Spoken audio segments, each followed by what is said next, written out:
Hey everyone, welcome back, and in today's video we're doing an in-depth analysis on the new Broken Arrow gameplay trailer. So throughout this video you're going to see a series of pauses. So during this first analysis we can see that the ships in the background aren't really suppressing the beachhead. We can also identify several IFVs and landing craft air cushions. I'm interested to see how these are going to be implemented when they land on the beach. There's also several Hueys and Cobras. That's really cool, but they're not really returning or sending fire towards the beachhead. So that kind of stands out to me a little bit. The graphics are fantastic. They look really good, and I love these cinematic camera shots. And as we approach the beach, we can identify that there's really no fire coming from it. So here we can identify that the Soviet artillery is kind of in an echelon left formation, and a lot of their weapon systems are moving down the road in a column formation. There's also Black Sharks and MI Hinds. We're going to pause on this MI Hind right now, and we're going to take a look at its weapon system. Obviously, it has 4 rocket pods and 2 anti-tank missiles on its outside pylons, but we can notice or identify that it has no 30mm cannon. I'm interested to see how this weapon system is going to be used and what its standoff range is, because those anti-tank rockets are super good, and I want to see how effective they are. One thing, moving on to the next clip, is you're going to see a lot of multi-rocket launch systems as well as T-72s. This looks to be some sort of a meeting engagement going on. And here we have troops on the beach. These look to be Marines when the camera zooms in, and we're going to pause again. So here we have the landing craft air cushions. We can identify them from the Cobra's cockpit. One thing to make note of is they're stopping short of the beachhead. I'm going to include a video clip down below of how the U.S. Marines and U.S. Navy deploy this weapon system. And ideally, they drive them up onto the beachhead, deflate, and then drop off their whatever system they're trying to drop off. However, this is an active battle, so I'm not sure how they would be employed in this situation. This next clip's really interesting to me. I would pause it. You're landing on a beachhead that's completely open. The Marines are taking fire. Everything's stopping just short of the tree line. There's no defensive area. So I could talk about it for hours, but we're going to move on to the logistics system. So here, something that stands out to me is several multi-rocket launch systems move into the vicinity of this logistics system. It flashes briefly, which means maybe it takes a moment for them to make radio contact or before they start receiving ammo. So it doesn't seem like it's something that is instantaneous to me. But overall, it's worth noting. It just stood out to me during the video.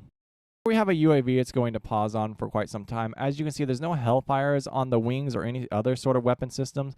I'm interested to see how this will be further developed later on down the line. Are there going to be thermals? Will there be Hellfires attached to this system? Is this just for the cinematic? Is it going to spot units? As you can see in this clip, it's not really spotting anything. So it just stood out to me, and it looks really interesting to use. And for the purposes of this video, it just looks like they're identifying targets for their artillery pieces. But beyond all of that, throughout this video, you're going to see several artillery pieces. It feels very artillery heavy, and that's kind of questionable in my opinion, but it's still really early on in the development. And here we have a fantastic cinematic view, a bit of a questionable design right there on that environment, whether tanks or infantry can traverse that hillside. It seems like a choke point to me.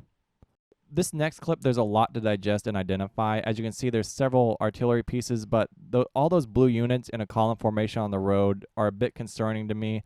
And also, there's no animation for what looks to be the unloading of troops off helicopters. And then we're actually going to see minimal ground combat in this next clip. And as you can see, there's still really no tank-on-tank action, at least that's really identifiable throughout this gameplay preview.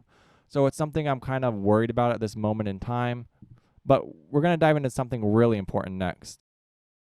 And here it is. Look at this clip. Over in the lower right-hand corner, you can see an up and a down arrow. We have an Apache here that looks to be firing off at some Hellfires. And that later on, you're going to see a clip. They're top attack weapons. But you see that up and that down arrow? That's really interesting to me, because that means there's a bit of micro with the helicopters where you can kind of keep them at standoff range. And that sounds really fun to me. So if you can just kind of keep them at standoff range, top attack some T-72s, that's going to be a ton of fun, in my opinion. So here we have the 2 rockets that are eventually going to top attack those 2 enemy tanks, as you can see right now. Look how cool that's going to be to micro. And then we're going to move on to the building destruction, and in my opinion, a lot of games get this really wrong. So it really just seems like a cinematic set piece to me in this game. As you can see, the rubble falls around the outskirts of the building. It doesn't really obstruct any combat lanes. It doesn't really provide any cover. It's kind of just there to show you that the battle's progressing and you're doing really infrastructure damage. And that's something that all war games honestly do. It's mostly like a cinematic set piece, and it doesn't really change the way the battle's played. Obviously, like some troops can go in there, sometimes they can't once they're destroyed, but overall, it's mostly just going to be a set piece from the looks of it. And here in this upcoming clip, we're going to see a small engagement between two tanks. I'm confused why they haven't really highlighted this yet in the video or in general. And here we have some like weapon adjustments, something I'm not super concerned about. I'd rather see the map editor, more artillery, more jets, and then more tanks, just weapon customization. And then here we have another important clip. I would pause right now and really look at this video. Obviously, you have your different weapon systems, but over on the right-hand side, you can see like what looks to be different ways to target with this vehicle. You see like an area of fire, a direct target. You also have reverse, hunker down, and move by road. Super, super interesting stuff in this clip. This one, we're going to take a look at the Black Shark strafing run that's coming up. I like the speed that it's moving at. Here we have a small little aircraft getting shot down. But this strafing run right here, I like it because it's just moving fairly quickly. It's not really getting fire from the ground. It's just moving, conducting a strafing run, and then continue on its business. This next clip, though, we're going in depth.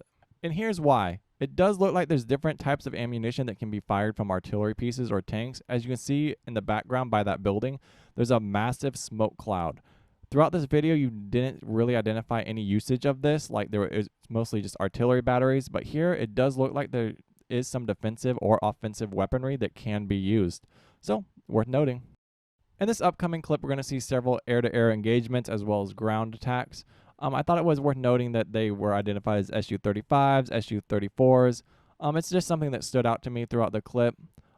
Overall, it seems like the battlefield's quite vast and the airspace is contested, but the battles are kind of close together. And here we have another clip we need to go in depth in. So what stands out about this one is that tactical bombing run over on the right-hand side. That leads me to believe that there's some sort of TAC aids or tactical aids in this game. I want to know how they're used. Hopefully they're just not timed off and you can earn them through objectives. We continue on with more air-to-air battles. As you can see, it looks like a helicopter was suppressing what looks to be an IFV. And it looks like that IFV wasn't really engaging that piece of equipment. IFV wasn't really engaging that piece of equipment because, I mean, you're shooting a machine gun at a helicopter that's moving at a high rate of speed. Here we have another clip. I mean, look at the size of this battle. This is what is confusing to me. I'm not sure what the scaling of this game is, but there are a lot of troops on that battlefield that need to be managed. And here in this closing clip, we're just going to see a quick little artillery barrage as well as some strafing runs with some air units. Overall, the game looks really good. It looks like it's coming along nicely. I really want to see the map editor, a few other things. There's also like primary and secondary objectives that show up here in the clip up in the top right-hand corner. Overall, I'm really excited. I hope you guys enjoyed this in-depth analysis, and make sure you like, comment, and subscribe. Peace out.